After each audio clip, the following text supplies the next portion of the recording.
Welcome back to GearCheckGames. My name is Trey. This is the second part of our Pikmin Let's Play. My name... Oh, I already said my name. Who am I joined by? You know, it's never a bad thing to remind people, though. Yeah. He's Trey. I'm Joe. Dan's probably here. Yeah. And this is a menu. Yeah. Oh yeah, I hover on this. I do that in Metroid too, where I'm just like, You know, I'm just gonna stay here. Let us talk for stuff like that background like blew my mind as a kid, because I was like at the time I didn't know that like you could just like take a photograph and like put it in the background and just have that be your background in a game. It's like, wow, how do they make it look so real? Yeah. It's like, it is real. It's a photograph.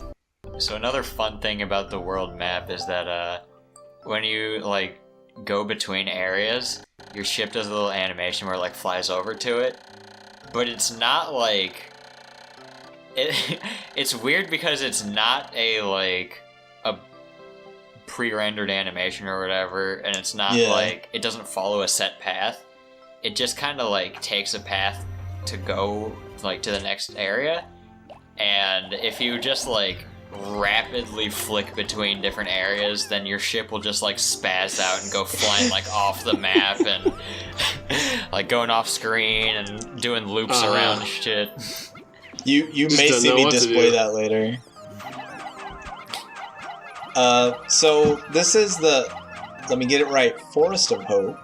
Yes. The Forest of Illusion. Yes. Like I said last time, I always get it mixed up. You're trapped in this landing area until you complete this gate. I don't know if it's made out of stone or rock or coral, but you have to break those down to progress through areas, and that's our first obstacle. I always thought it was bone when I was a kid, but it probably makes more sense for it to be like... It looks more like fossilized tree roots or coral or something. Mm-hmm.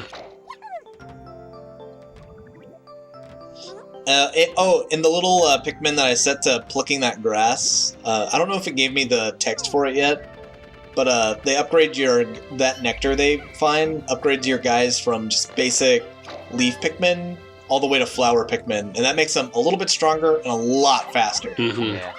But it also distracts them. Well, yeah, if you walk over it.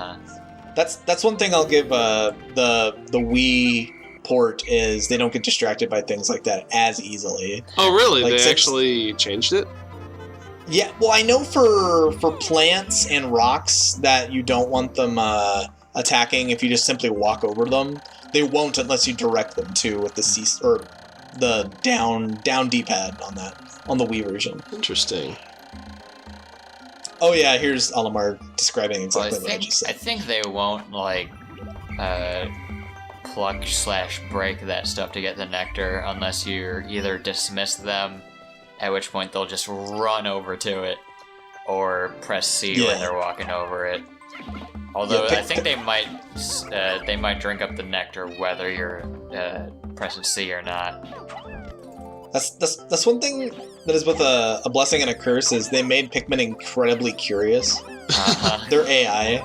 Mm-hmm. So like say if I took my entire squad and just simply walked over that plant, oh, like that, yeah, they automatically go for it. So it's, if you're not wanting them to attack it, it's a bit like, it's annoying. Yeah. I remember getting frustrated when my Pikmin would like go after flowers I didn't want them to. Like, no, I want the yellows to get that. Yeah. Oh yeah, we also killed our first enemy. What are they're those are Bulborbs, right? Yeah. Yeah. And the big ones are Bulbears. Fun fact, dwarf Bulborbs are not actually Bulborbs. Yeah. They're like an entirely different creature that's evolved to look like a Bulborb, so that the big Bulborbs take care of it. Which I guess I have to imagine, like... Obviously, I have to imagine there are younger Bulborbs that look exactly like that. Otherwise, why would the big Bulborbs take care of those little ones? Yeah, I'm not super intimately familiar with like the ecosystem of Pikmin or the individual creatures, but it sounds like they had a lot of fun with it, and you know. Yeah. Oh yeah. Since that was kind of such a focal point for this game, it's good that they did. Yeah, I don't know if that applies to all of the variants of the Dwarf Bulborb, because there are some other ones too. Yeah, especially in 2, you get the snowy ones and you get the dark ones. Oh yeah, and then 3 changed the snowy ones to make them these creepy anteater things. God, those things can lap up your Pikmin like air, like this board. Kind of reminds me of how a later enemy in the game with a large tongue can kind of decimate a bunch of your Pikmin at once. Oh yeah. Oh yeah. So here's our first sleeping actual. That's not a bull bear. That's a full size. Yeah, I think the the black ones with the orange spots are bull bears. This is just a vanilla Bulborb, I think. I don't remember if bull bears in this game have a slightly different face. I think they have a more different face in the second one. They're a little more deranged looking. The bull bears. They've got like an upper lip thing going on. Mm-hmm. Oh yeah, and they got fangs. Like perfect chaos. Yeah. This is the opposite of a Sonic game. This is a go slow and plan things out kind of game. Yeah. Also, this is a bit of a speedrun strat. I'm basically focusing all of my plucks into one big mega pluck. Yeah, that makes sense. Cut down on travel time. Mega Pluck is the name of my Megazord. So another fun fact, Trey's got a little bud Pikmin right there. And I'm pretty sure the only way to get bud Pikmin is to leave them in the ground long enough that they go to the next stage. Because if you leave them in the ground, they'll start as leaves and then grow into a bud, which is slightly stronger and faster than a leaf, I think. Yeah. And then a flower, which is the top level. And then if you don't pick them for too long and they're a flower, then they just go back to leaf. Yeah, so you kind of have to use them while you got them. Real basic enemy design trick here, but it is good how the Bulborbs. You're supposed to attack them from behind, so it's good that they incorporated that into the character design. They have these giant, red butts that, just attack me. Yeah, it's like a giant target. Good starting enemy.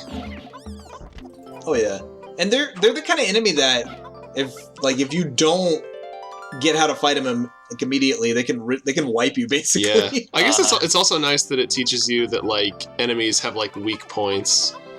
You'll be more successful if you think about where your enemy might be vulnerable and throw your Pikmin there instead of just attacking it without thought. So what I'm showing here is a lot of time management skills, doing multiple tasks at once. Mm-hmm. That's kind of the strength of the style of game. It's once you've played this 2 or 3 times, you kind of know what to be doing while you're doing other things. Yeah.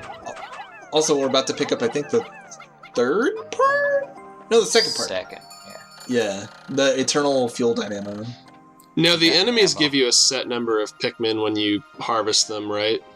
Yeah. Okay. Yeah. Well, I mean, each enemy gives different amounts of Pikmin, but... Yeah. But it doesn't matter what onion they go into or who carries them. No. Okay. Yeah, I think the Bulborbs, I think they just give you 10 or 15 guys, something like that. I'd have to look it up, but it's pretty similar to just a similar sized Posy Pellet. That's nice that you can do that too, because it actually gives you an incentive to fight enemies. You can use them to get more Pikmin. Oh. Yeah. But it's also kind of one right into its mouth. Oh geez. Yeah. But it's also kind of morbid in that, it's another Nintendo game that's just ridden with corpses. Okay, I woke him up. Uh-oh. Oh no.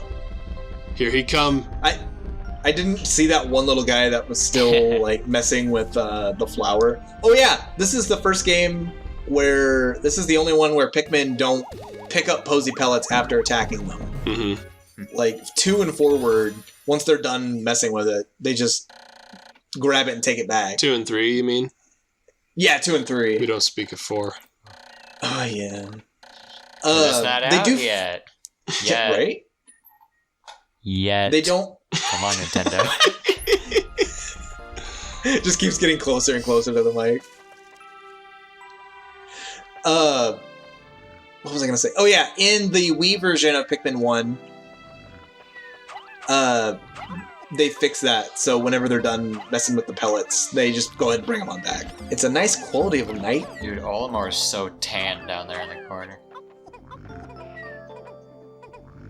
Oh, he does. He kind of looks like a zombie to me.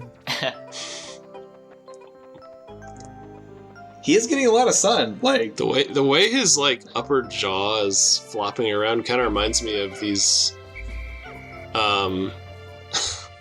You know what? I'm not going to talk about that. I was going to talk about one of the enemies from Resident Evil 4, but that's a little bit morbid for this lighthearted children's game. Yeah. We'll get to that one eventually. Pikmin is a game for men. So what I'm trying to do here is get enough guys on the field to where I can fight this guy, but also leave enough open space to like grab the yellows. Because as you can see, the yellow onions right there. Yeah, whenever I play, this is always like get 1 or 2 ship parts and get the yellow onion and start building those up. Yeah, that's one thing I like about the first Pikmin is like there is a lot of busy work, but like everything builds to something else. Like you'll never regret spending time on something unless you spend time on getting a bunch of Pikmin killed. Oh, yeah. It just feels satisfying. Like, it feels like every little thing you do could, help you ultimately to achieve your goals. Yeah. Yeah. And the I guess, interconnectedness of it all leads to some really interesting, like, time management stuff. Mm-hmm. Like, time management strategies, which are not quite as important in Pikmin 2 or 3. Yeah. Let me ask you guys this. On your initial playthrough of Pikmin, did you game over? Like, did you run out of time? You did? Yes. So, fun fact. Pikmin was, I think, one of my first GameCube games.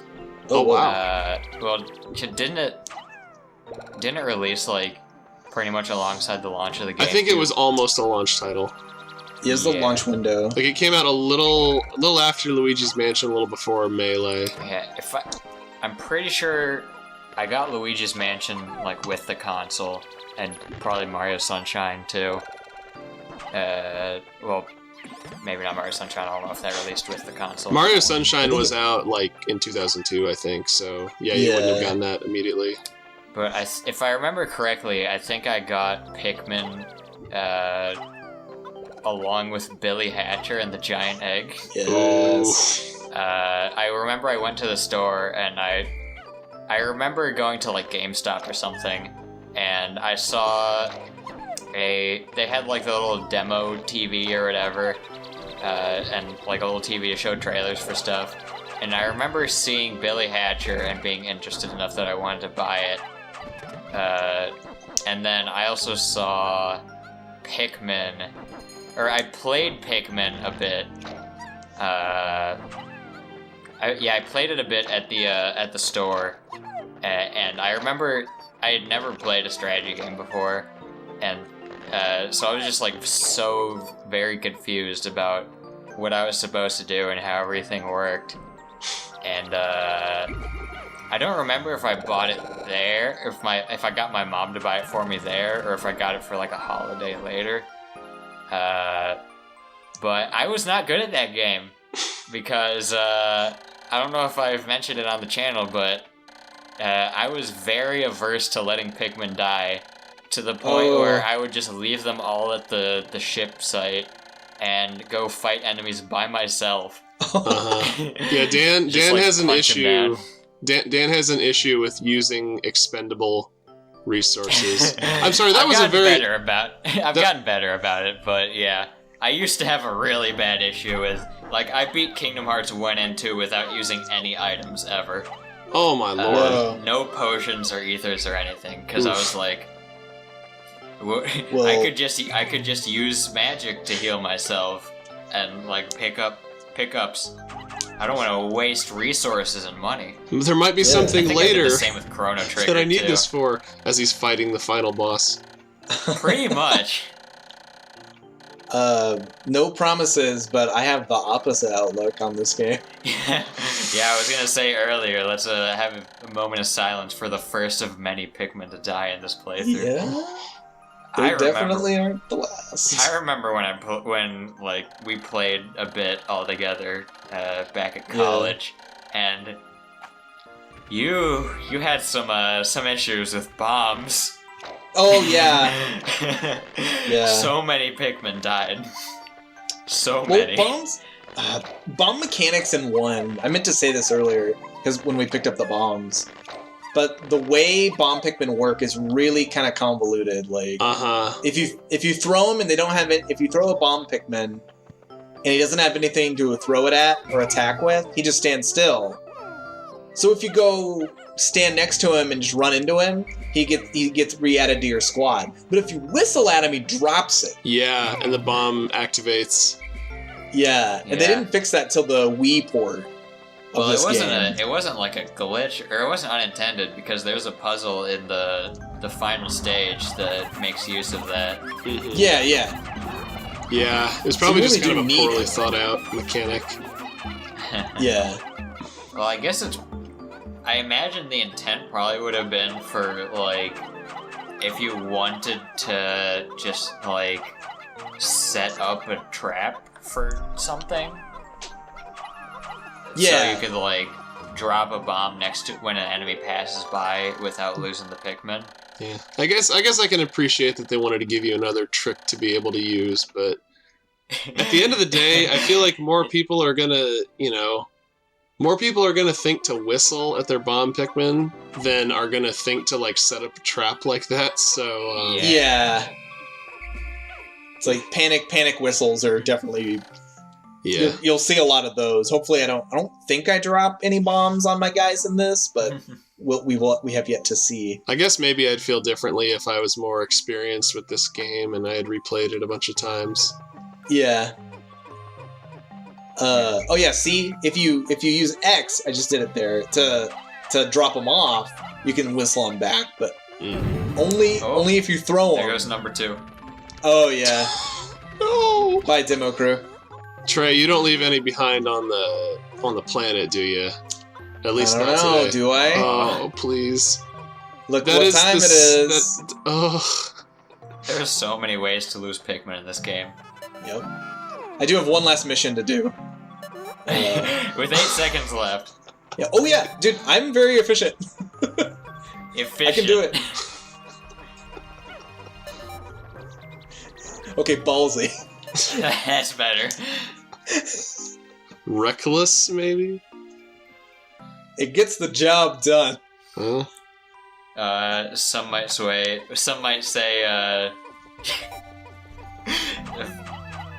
very, oh god. In a very costly fashion. Guys, there's... Very disregarding of the lives of your subordinates. He spared no expense. Spared no expense. Some of you may die, but that is a sacrifice I'm willing to make. Yes! Words of wisdom from John Lithgow. Yes. But, we did leave some behind. Oh, no. You know what? I wonder how far you can... I wonder how many parts you can collect in this game without killing any enemies. God, why did they have to show you this? To really rub it in. Miyamoto. You did this.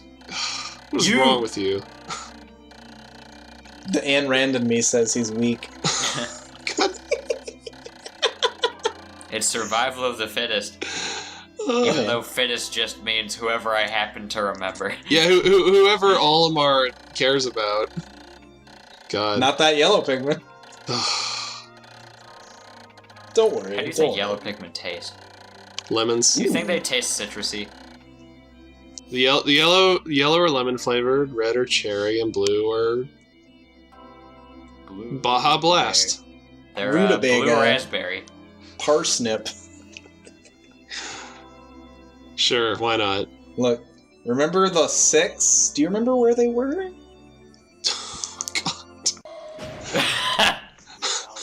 Bridge crew. Oh boy, more death and despair best to part come. Is you right? can't even do anything with that bridge yet, and it's just gonna get like the progress is just going to get undone by the time you can actually come back and do it. That's the plan. Yep. It's a useless bridge. They died for nothing. Well, check out my progress next time. I don't know if I will. I don't know if I can handle this game. Progress. But I'll try.